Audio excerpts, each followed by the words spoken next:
All right. So what we had done in the last class was to understand the background, historical background of the doctrine of mens rea, which is embodied in that Latin maxim which I keep repeating. And I believe that even before you were introduced to the very concept formally in this semester, you already knew that doctrine. Actus non facit reum nisi mens et rea.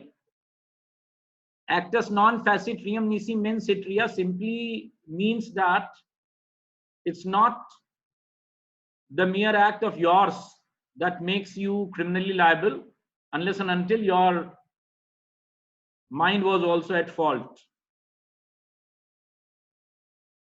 That emphasizes on requirement of proof of guilty mind by the prosecution in order to secure conviction for violation of a penal provision.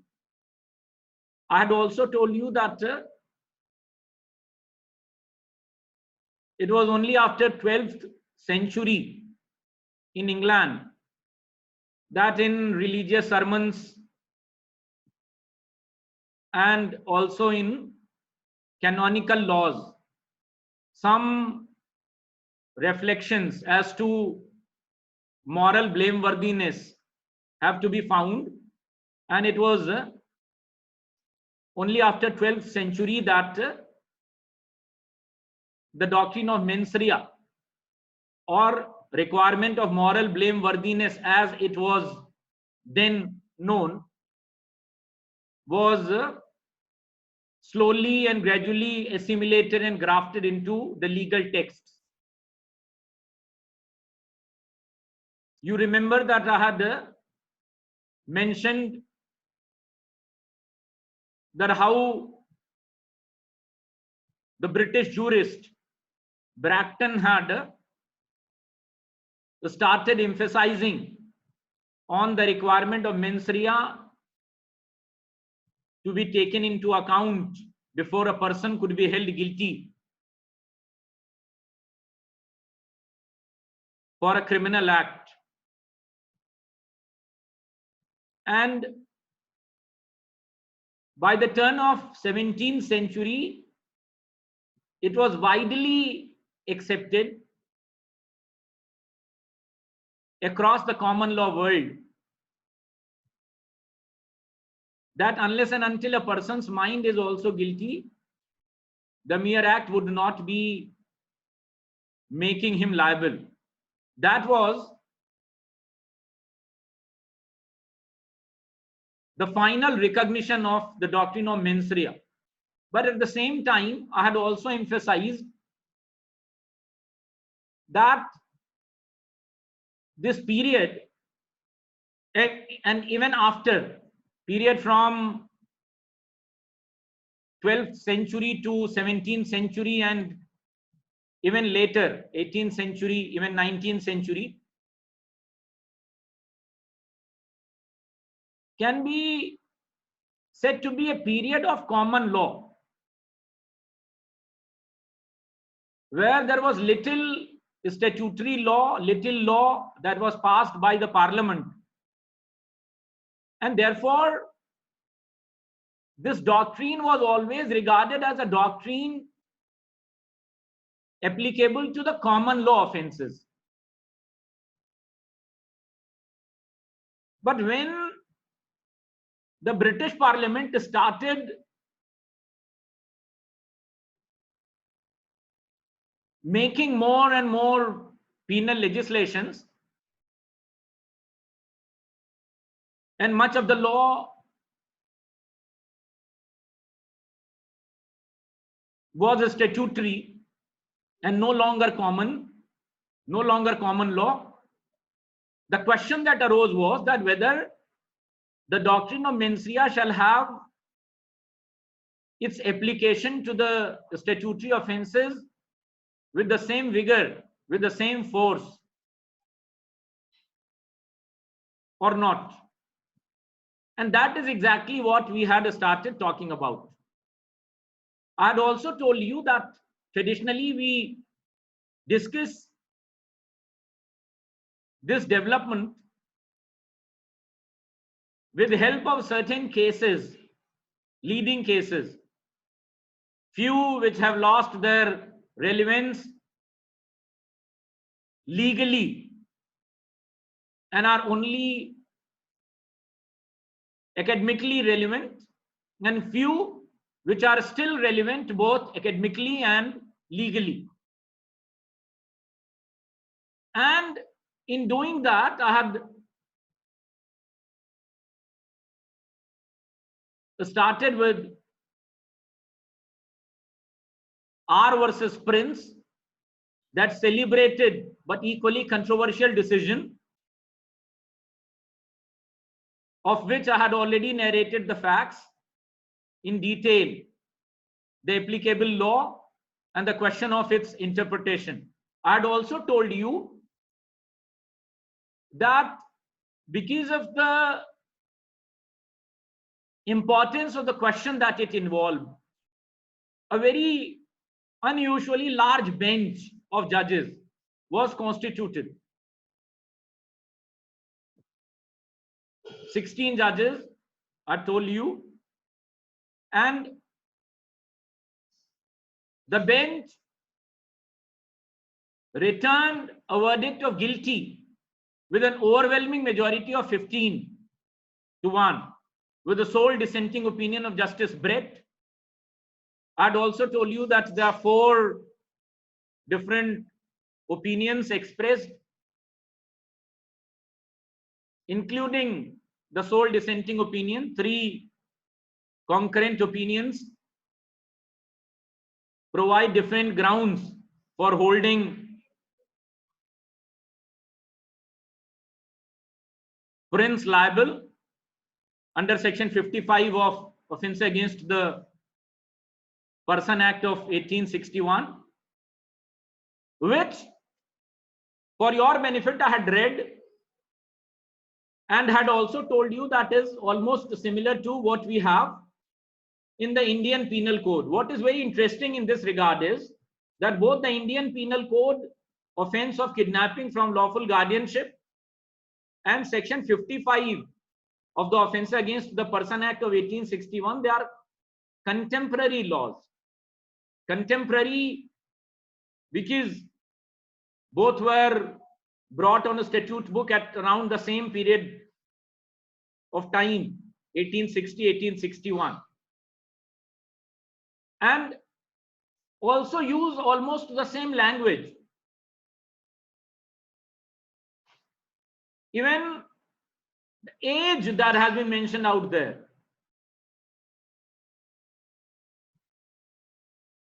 is something which is very similar because it was 16 then.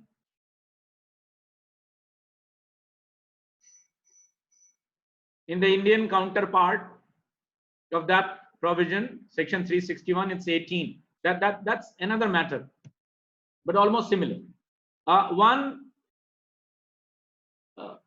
Devashish had asked this question in the last class, and another question was asked.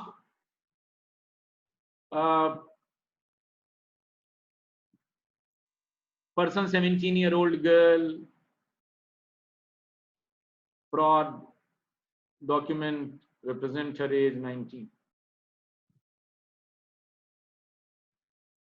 Now, Devashish,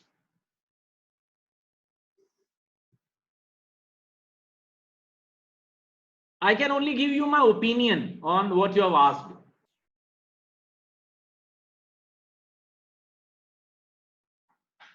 Any fact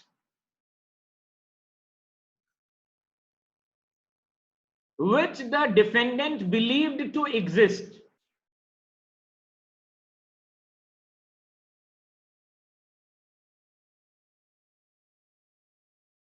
which goes on to negate mens rea would and must take the case away. Now your question involves both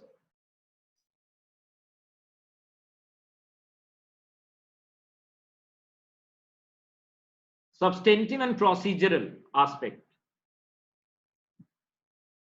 I'm not concerned with what in practice happens.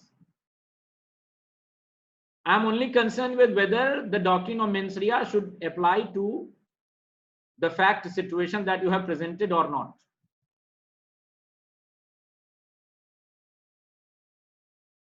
You remember when I was talking about the facts of R versus Prince, I had told you that the defense that Prince had entered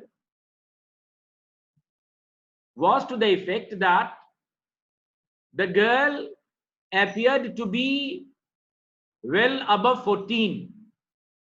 Her physical appearance was that of a girl of 18 years. And that's something which is quite common. Some of us appear to be above our real age. Some of us appear to be below our real age. That's true of both boys and girls.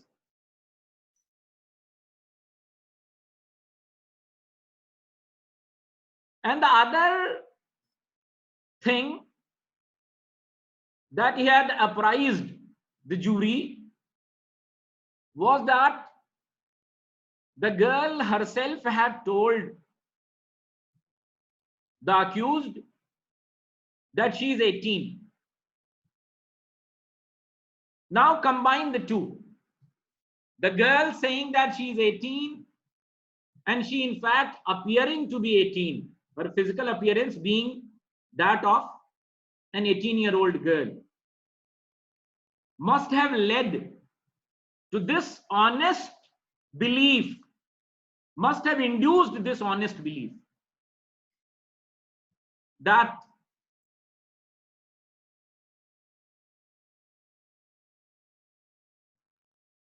she is above 16 and has capacity to move without permission of her father, her mother, or her guardian.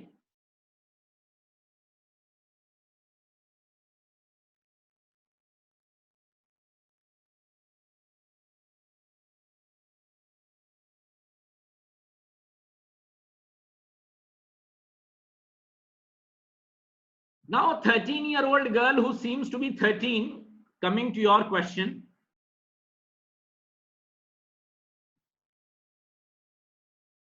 a girl forging a document about her age, showing it to the boy with whom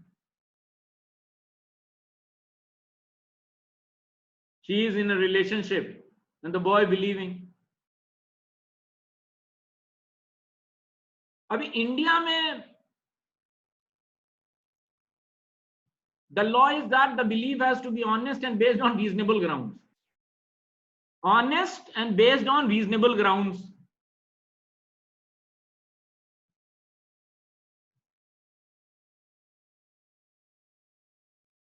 So the reasonable ground would be furnished by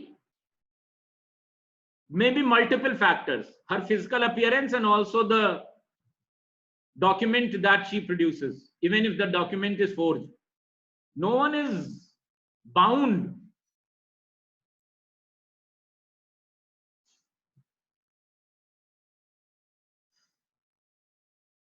to act like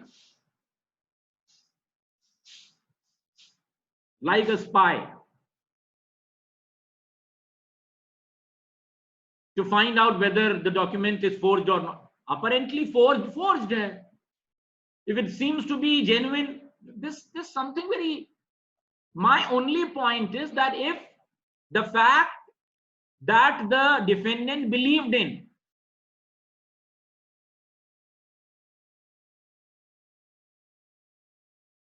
and that belief was honest and based on reasonable grounds, negative mens rea, he is not guilty, plain and simple. I repeat, if the fact that the defendant believed in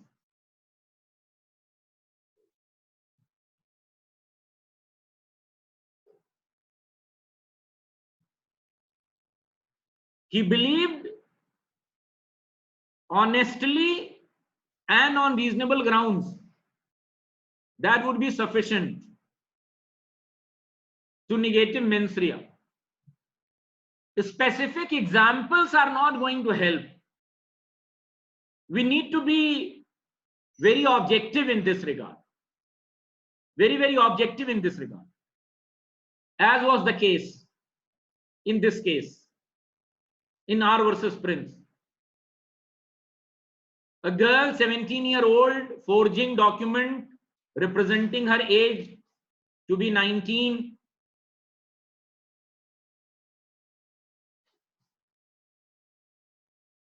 बारह साल की बच्ची है, उसने forge कर दिया, 17 साल की बता रही है, लेकिन वो 12 की दिखती है. You do that at your own risk.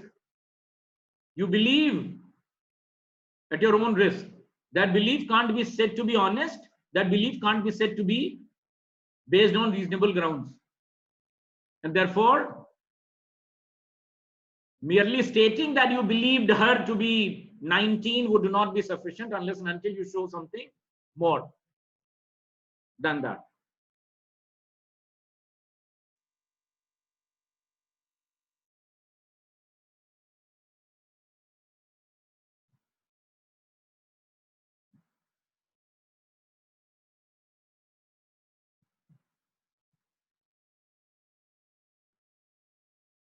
I've allowed everyone.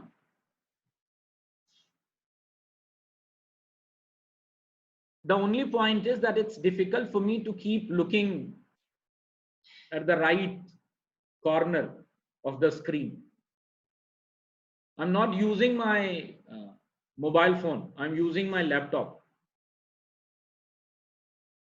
So I understand all these issues. I really appreciate people's efforts to make it to the class. But I have my own limitations. I'm sorry.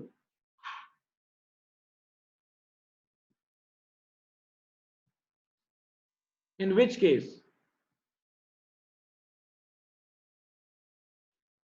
I said that he'll always be able to. Of course.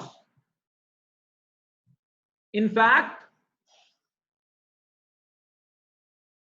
in England, if you see the offense of rape,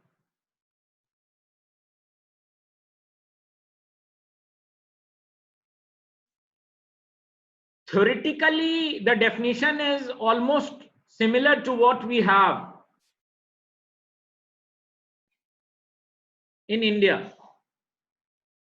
But procedurally, the law is different. We are not concerned with the procedural aspect. What happens?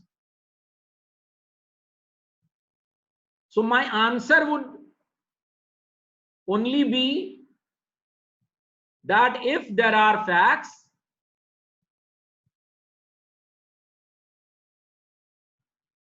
believed by the defendant and the belief was honest and based on reasonable grounds,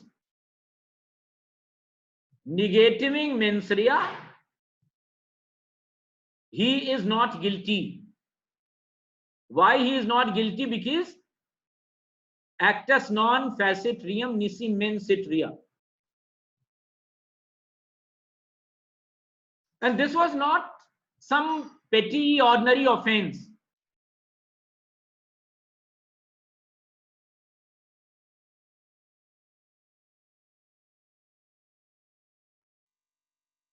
It was a serious offense, carrying severe punishment. Anything which is in addition to 1 year imprisonment is serious.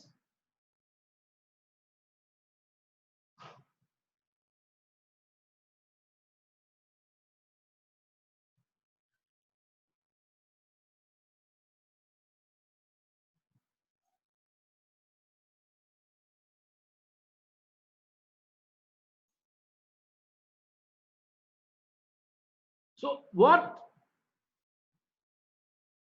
Justice Brett said in his dissenting opinion is what I believe should be the law. But unfortunately, I had already told you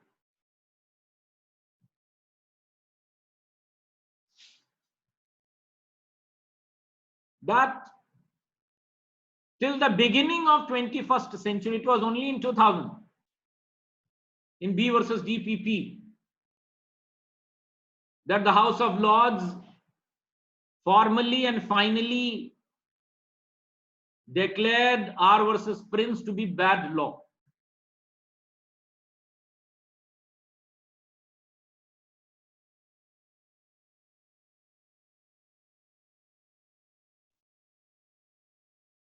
So don't you think that it is against the law of nature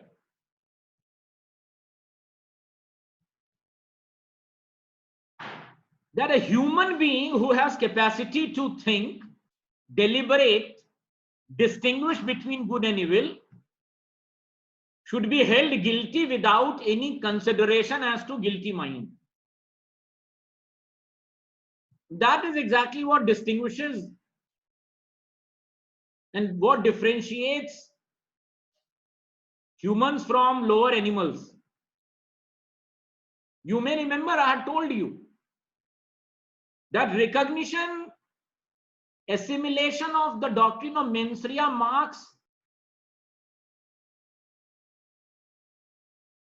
the brightest moment in human civilization, one of the brightest moments in human civilization.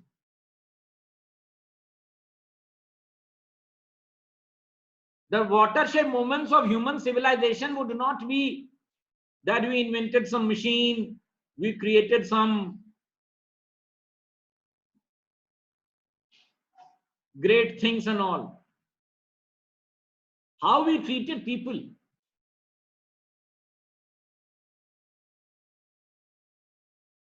And that also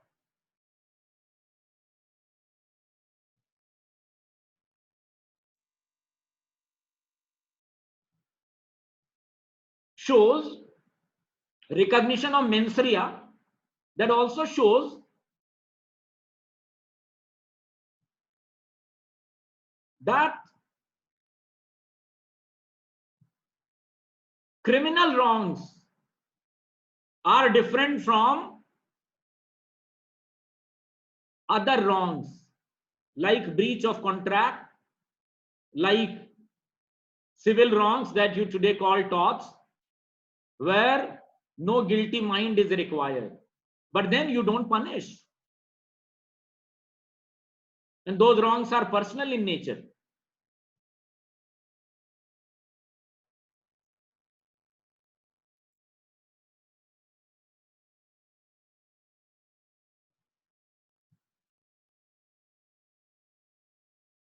But then I told you that even before R versus Prince was decided, almost 6-7 years back in R versus Hibbert, in almost similar circumstances, Hibbert was found not guilty. Hibbert had also taken away a girl whom he had met at a public place while the girl was in company of her friend, and Hibbert was also charged in the same provision under which Prince was charged. Now there are two things required. One is that the girl must be under the age of 16 years. The second is that the girl must be in the care, custody of father, mother, or the guardian.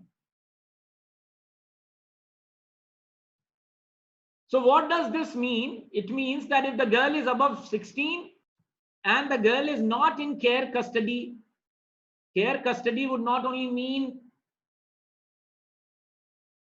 the immediate care and custody, it would also include constructive care and custody. Care and custody doesn't mean that the parents must accompany the child wherever the child goes, and if the child has gone to play in the nearby park, the child is no longer in the care and custody of the guardian. That's not the idea. Usko aap baad mein samjhenge. Constructive.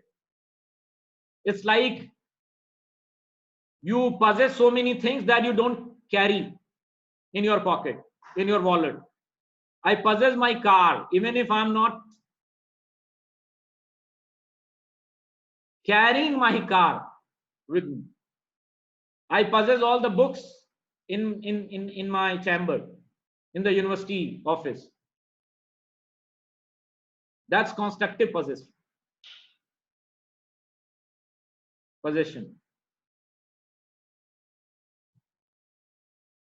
So the court had said in that case, in R versus Hibbert, and that is something that would be of immense interest to you, because shortly after this we will be talking about the strict liability offenses, and the strict liability offenses also have almost the same case law, because in a way what the court said in R versus Prince was that section 55 is a strict liability offense as to the age, as to the aspect of age, but Hibbert said that it's not a strict liability offense as to the fact of guardianship, because Hibbert didn't know that she is in guardianship, therefore he would not be guilty.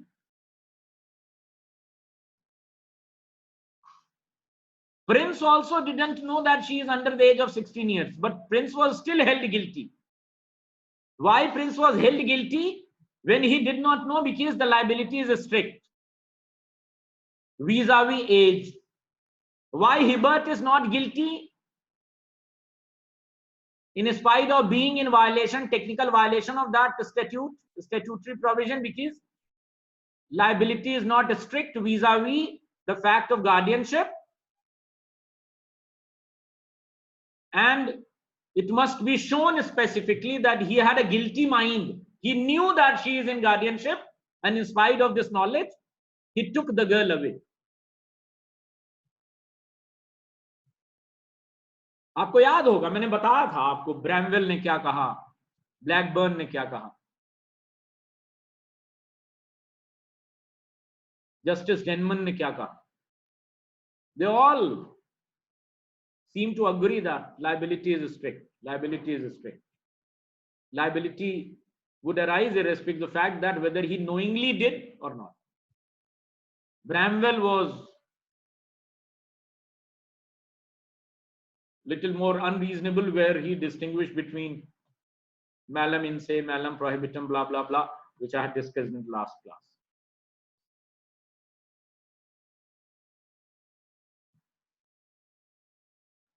So the idea, usually in books you only find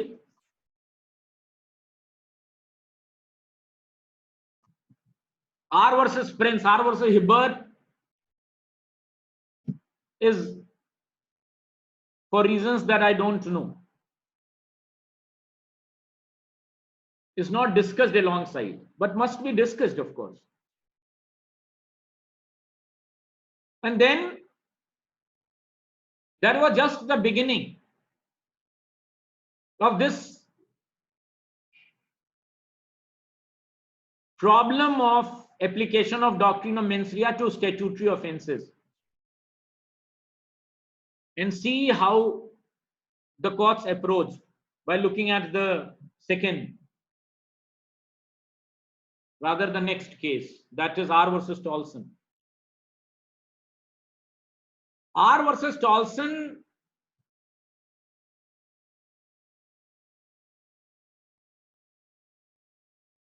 is again a very important, interesting, landmark decision, and involved the question of interpretation of section 57 of the same statute, Offence Against the Person Act of 1861. 57, section 57 of English statute, Offence Against the Person Act 1861. Section 57 of Offence Against the Person Act of 1861 is almost identical to section 494 of IPC, that is the offence of bigamy. Bigamy is a gender neutral offence, you know. Gender neutral in the sense that both men and women could be accused and guilty of the offence of bigamy.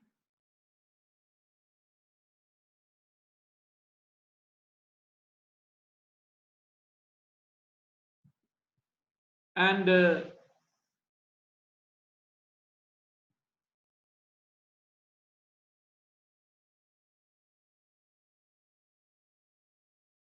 facts must be narrated before you in R versus Tolson.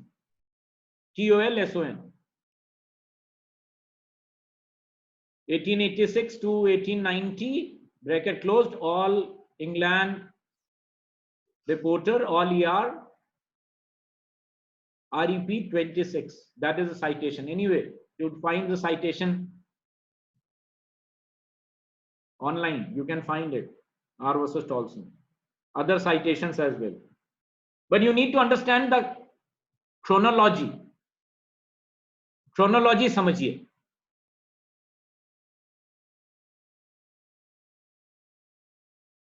Because unless and until you understand the chronology, you would not be able to appreciate the context.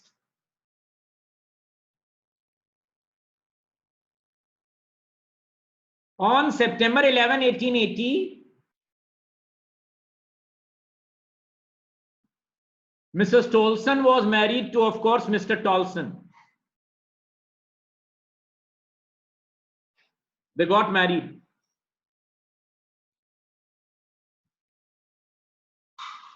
They lived happily for almost a year or so.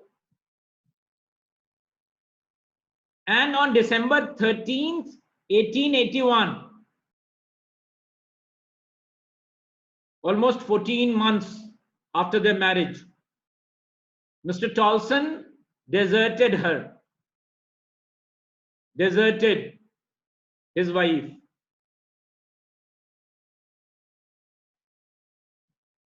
And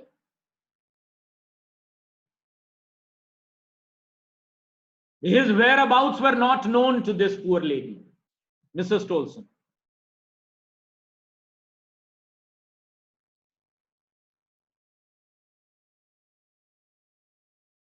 She made inquiries from all possible sources, from Mr. Tolson's family.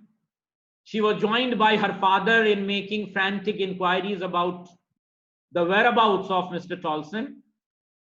She met everybody who would know Mr. Tolson's whereabouts, including Mr. Tolson's family.